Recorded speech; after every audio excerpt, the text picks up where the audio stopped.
The continuum hypothesis underlies modern theories of space and time. And yet, once again, this hypothesis is strictly unprovable scientifically. You just have to assume it to be true. Third example, the one-way velocity of light. The one-way velocity of light. In the special theory of relativity, you must simply assume that light travels at a constant speed in one direction. We have no way of proving this, however. All we are able to measure is the round-trip velocity of light, the two-way velocity of light. But theoretically, it's possible that light could go out at one direction at one speed and come back at a slower speed. And we would never know it because we can only measure the round-trip velocity of light. We cannot measure the one-way velocity of light. And yet the entire special theory of relativity hinges upon the assumption that light travels at a constant speed in one direction.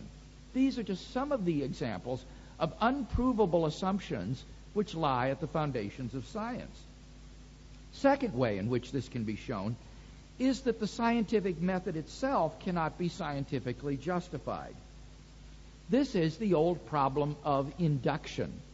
Just because every time in the past phenomenon A has been followed by phenomenon B is no guarantee that the next time you see phenomenon A that it will be followed by phenomenon B.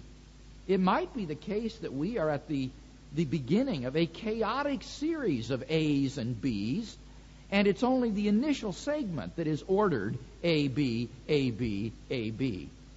We simply have to assume some principle of regularity in the universe and that our sample is typical. But this cannot be scientifically proved.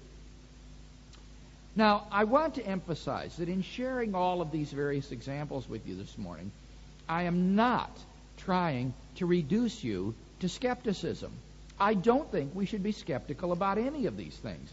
Rather, what I'm trying to get you to see is that this criterion is a hopelessly flawed criterion of rationality, and therefore it ought to be rejected. It is simply far too restrictive a criterion for rational belief. Second critique is even more fundamental. This criterion turns out to be self-refuting. Just ask yourself the question, is the statement, we should only rationally believe what is self-evident, incorrigible, or scientifically proven, is that statement self-evident, incorrigible, or scientifically proven? Well, obviously not. And therefore, by its own criterion, we should not believe in that criterion. You would be irrational to believe that we should only believe what is incorrigible, self-evident, or scientifically proven. And thus, according to the criterion, we ought to reject the criterion. And thus, it is self-refuting and therefore is untenable. The point then is this. Epistemologists today recognize that there are certain properly basic beliefs which cannot be scientifically proven, but which we are all rational in accepting. Laymen would probably say that we believe them by faith, but I think it would be less misleading to say that these are part of the deliverances of reason. They are part of the very foundations of a rational cognitive structure. Now, what implications does all of this have for belief in God? Well, very simply, it raises the question, why can't belief in God be a properly basic belief? That would not mean that it's arbitrary, any more than my belief in the external world or the presence of other minds is arbitrary. Rather, it would be a belief which is grounded in my immediate experience of God himself. Jesus said, if any man's will is to do God's will, then he will know whether my teaching is from God. or whether I'm speaking on my own authority. According to the New Testament, God speaks to and draws the heart of every human being to himself. If we respond to this witness of the Holy Spirit with an open mind and an open heart, then God will make his existence a reality to us. In such a case, then, proofs for God's existence, even though they are still cogent, must take a back seat. To give an illustration, suppose you go to the office where you work and you want to know if the boss is in his office. You might ask the secretary, is the boss in? And she might say, yes, he is in his office this morning. You might also notice light under the door of the office. And you might hear the sound of the boss's voice as he is talking on the telephone. And on the basis of all of this evidence, you would rationally conclude that the boss is in the office. But there's another way you might come to that conclusion. You might go, knock on the door, and open the door and meet the boss face to face.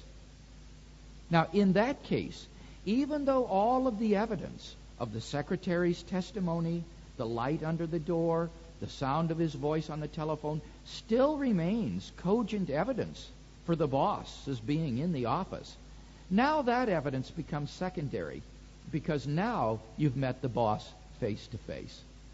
Now, in exactly the same way, once we've met God face to face, so to speak, the proofs for his existence, though still cogent and important, necessarily become secondary. Now, does this mean then that for Christian believers we take the existence of God by faith? Well, again, I think that would be misleading. For the Christian, belief in the existence of God is part of the deliverances of reason. It is a properly basic belief. Faith, in the true biblical sense of that word, means trust or commitment. In the biblical sense of the word, it's entirely possible to believe that God exists without really believing in God.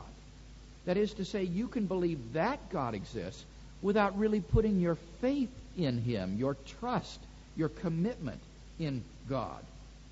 In fact, when you think about it, probably most people find themselves in this position. I think most people in society believe that God exists, but they don't really believe in God in the sense of committing their lives to him in trust and love and commitment.